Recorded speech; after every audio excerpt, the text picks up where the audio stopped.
Alors, on est pile, On est pile à dans le l'heure. timing. Extraordinaire. 10h30, on vous propose maintenant d'entamer la première plénière pour se donner des assises, une assise commune, avec donc 4 intervenantes que j'invite à venir sur scène. Fanny Escoulaine, Élise Fossé, Erika Négrel et Carole Lerendu. Vous pouvez venir vous installer à mes côtés.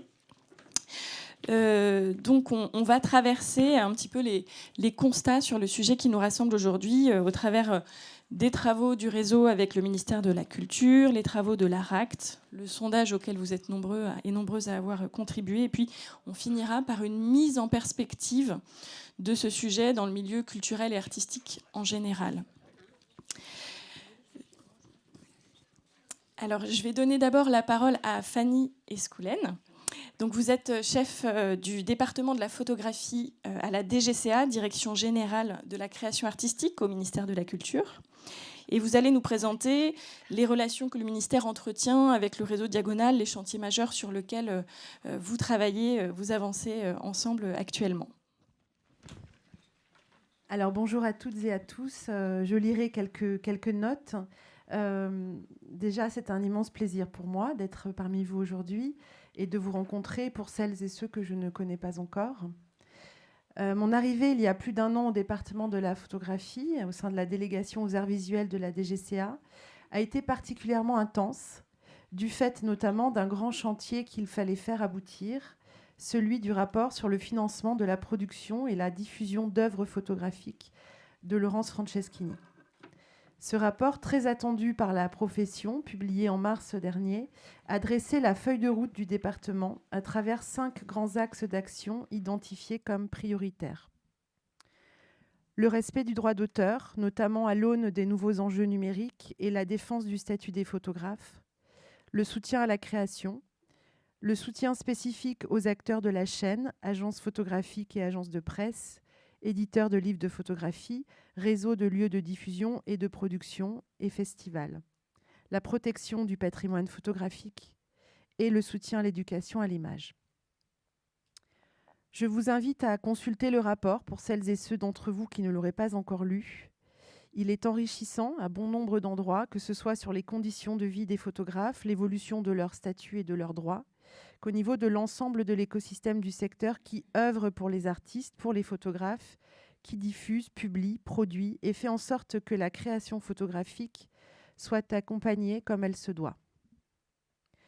13 premières mesures ont découlé du rapport Franceschini en mai dernier, que nous nous sommes employés à mettre en œuvre immédiatement. Je ne les citerai pas toutes, mais 2 d'entre elles vous concernent directement, la consolidation du réseau Diagonale et la pérennisation du dispositif Entre les images. Le réseau Diagonale fait preuve d'une action exemplaire sur le terrain et je salue le travail et l'engagement de ses coprésidents, Éric Sinatora et Fred Boucher, pour ne pas les citer, et celui de sa secrétaire générale et de son équipe, de porter haut les actions et les ambitions du réseau. À tous les niveaux, vous nous êtes précieux et je vous remercie d'être aussi réactifs, aussi attentifs aux sujets que nous portons collectivement. La formation des artistes, la production de leurs projets, la diffusion de leurs expositions et bien sûr l'axe fondamental de l'éducation à l'image. Le magnifique programme Entre les images, qui verra sa 5e édition à la rentrée 2023, en est le plus bel exemple. Vous êtes toutes et tous engagés dans cette action collective, dans cette action de terrain, je dirais, qui dépasse la stricte éducation artistique et culturelle parce qu'elle atteint l'humain et sa capacité à produire du sens dans le faire ensemble.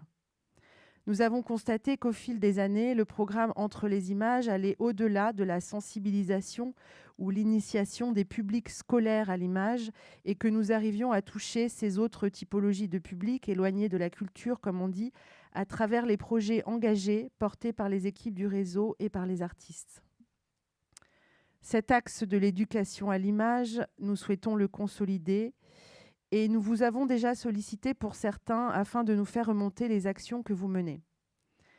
Nous rêvons, oui, Fred, à un grand plan d'éducation, un grand plan national d'éducation à l'image, car c'est une grande cause dont il faut s'emparer pour les générations à venir, pour nos enfants, mais aussi pour les adultes qui sont souvent démunis face au monde d'images qui nous entoure, face à la perte de sens qui s'accumule. Nous y travaillons et engagerons une réflexion commune dans les prochains mois, en y associant les autres directions du ministère concerné et je l'espère aussi d'autres ministères. Notre ministre de la Culture a fait de l'éducation artistique et culturelle une des plus grandes priorités de son mandat. Il y a bien sûr tout ce que vous pouvez produire ensemble. Je pense au projet de collaboration que vous inventez. Stand with Ukraine en a été le plus bel exemple et je remercie encore le réseau Diagonale et Erika Negrel d'avoir porté avec toute sa belle énergie cet ambitieux programme que nous avons souhaité soutenir dès la première heure.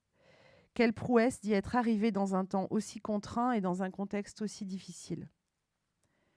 Nous savons que l'enjeu est de taille aujourd'hui pour pouvoir travailler dans les conditions que nous connaissons. Les charges des lieux ne feront qu'augmenter dans les prochains mois et les marges artistiques se verront sans doute réduites. C'est donc ensemble, collectivement, que des solutions pourront être trouvées, en coproduisant sans doute encore davantage, en partageant en amont les projets, afin que des circulations d'expositions s'opèrent au mieux, afin que des résidences se partagent pour mieux se consolider. Ce cercle sera d'autant plus vertueux pour les artistes qui verront s'activer autant de droits d'exposition si celles-ci sont présentées à plusieurs endroits. Trop d'artistes nous disent encore que leurs expositions ne sont montrées qu'une seule fois avant d'être remisées au stockage. C'est une mécanique de coproduction que nous souhaitons insuffler au ministère au sein de toutes les disciplines de la création artistique. Le théâtre, la musique, la danse, les arts visuels en général sont concernés. Mieux travailler ensemble pour mieux produire. Bien sûr, me direz-vous, pour arriver à produire en commun, encore faut-il évoluer dans de bonnes conditions de travail.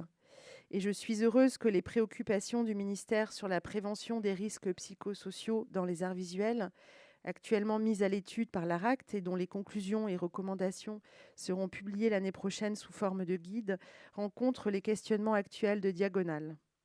C'est un enjeu fondamental et je me réjouis que le réseau ait mis ce sujet au centre de cette édition des Assises.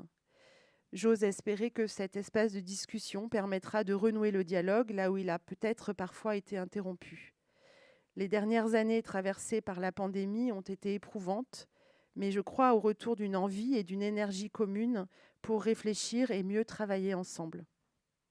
J'ajouterai enfin que nous avons la perspective à l'horizon 2026 d'une grande célébration de l'invention de notre médium.